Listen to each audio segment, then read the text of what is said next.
Assalamualaikum warahmatullahi wabarakatuh.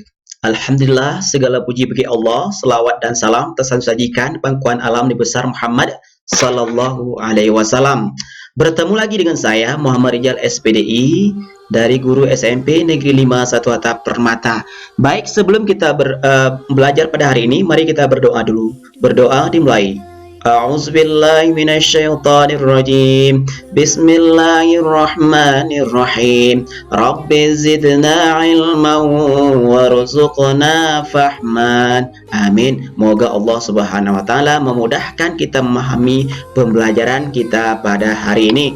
Anak sekalian, hari ini kita akan mencoba belajar dengan materi kita pada hari ini adalah salat berjamaah. Jadi sholat berjamaah ini perlu kita lakukan setiap hari. Untuk mempermudah kita melakukannya, mari kita pelajari dulu. Yang pertama yang perlu kita ketahui adalah kompetensi dasarnya. Kompetensi dasarnya adalah memahami ketentuan sholat berjamaah. Kemudian tujuan pembelajarannya adalah yang pertama, menjelaskan pengertian sholat berjamaah dengan baik dan benar.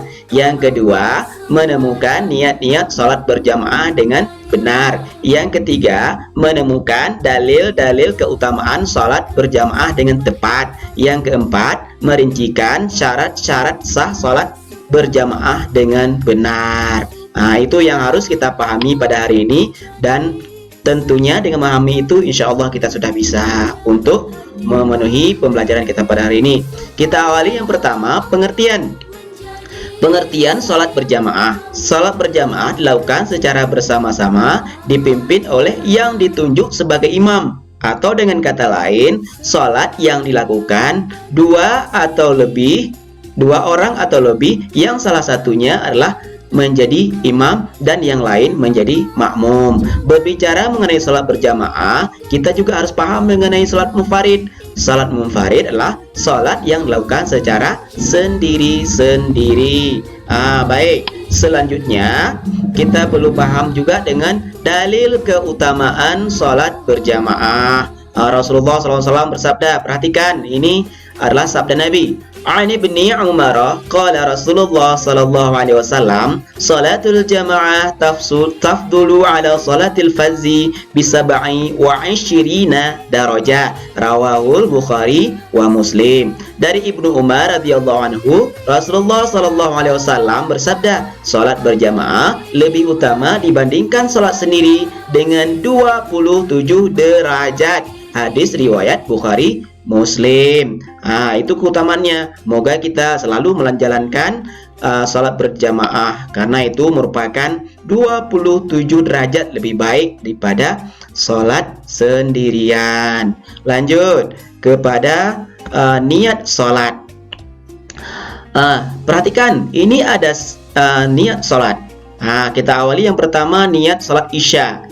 Niat salat Isya adalah usolli fardal isya'i arba'a raka'atin mustaqbilal qiblati adaan ma'muman lillahi ta'ala. Yang kedua, salat subuh, usolli fardal subhi raka'ataini mustaqbilal qiblati adaan ma'muman lillahi ta'ala. Yang ketiga, salat duhur, usolli fardal duhri arba'a raka'atin mustaqbilal qiblati adaan ma'muman lillahi ta'ala. Kemudian yang keempat, salat asar, usolli fardal asri arba'a raka'atin mustaqbilal qiblati adaan ma'muman lillahi ta'ala. Kemudian yang kelima, salat maghrib, usolli fardal maghribi thalatha raka'atin mustaqbilal qiblati adaan ma'muman lillahi ta'ala. Kalau sebagai imam, maka imaman lillahi ta'ala. Itu anak-anak sekalian, niat sholatnya. Moga kita ketika sholat berjamaah selalu kita bisa melakukan niatnya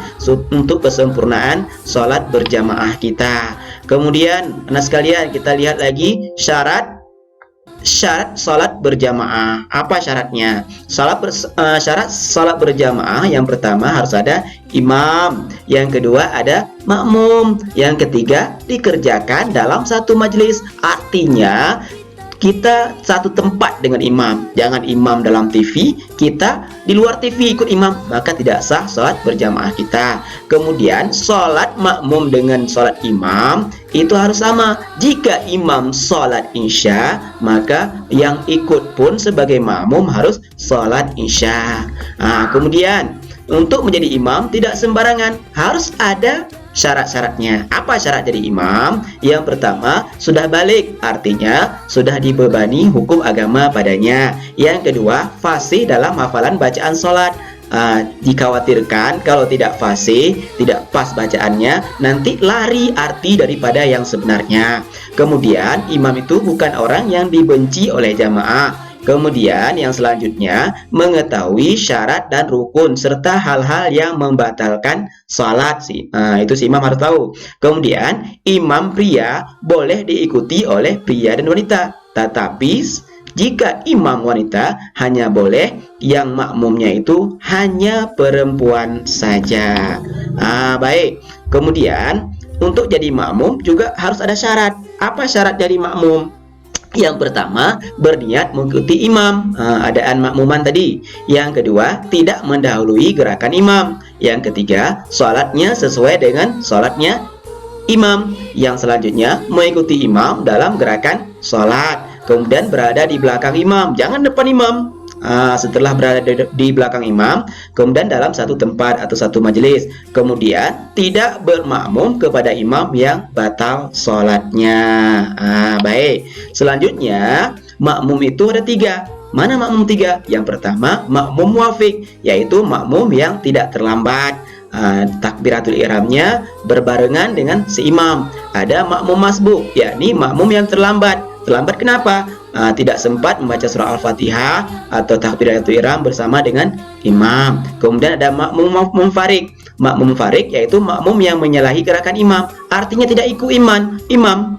Walaupun berada di belakang imam, tapi dia tidak ikut imam. Entah karena sudah tahu bahwa imamnya batal sholat, atau memang dia memang sudah mengetahui keadaan imam sehingga kalau dia ikut mungkin nggak sah sholatnya.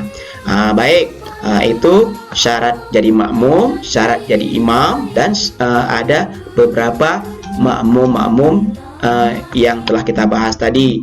Kemudian yang selanjutnya, mengenai sholat berjamaah ini perlu juga kita mengetahui tentang ketentuannya. Apa ketentuannya? Yang pertama, posisi imam dan makmum. Kalau kita sholat berjamaah, imamnya berada di depan, kemudian makmumnya berada di belakang imam. Kemudian kalau ada makmumnya di perempuan, maka tetap makmum perempuan itu di belakang imam, di belakang makmum laki-laki. Jangan sejajar dengan makmum laki-laki. Kemudian berdirinya pun harus tumitnya rapat, bahunya rapat. Itu kesempurnaan daripada sholat berjamaah. Ya, selanjutnya ketentuan lain mengenai sholat berjamaah adalah mengenai halangan. Boleh kita tidak melaksanakan sholat berjamaah andai kata yang pertama hujan, yang kedua angin topan atau udara sangat dingin, yang ketiga ketika makanan sudah terhidang dan perut terasa lapar, yang keempat ingin buang air besar atau air kecil, yang kelima takut datang bahaya, yang keenam sakit, yang ketujuh setelah memakan makanan yang bau mulutnya takut mengganggu nanti jamaah-jamaah yang lain. Demikian anak sekalian, semoga apa yang kita belajar pada hari ini adalah bermanfaat bagi kita semuanya, dan akhirnya saya mengucapkan Assalamualaikum warahmatullahi wabarakatuh. Terima kasih, berizin. Jangan lupa video ini di subscribe, share, dan like untuk mendapatkan video-video yang terbaru lainnya.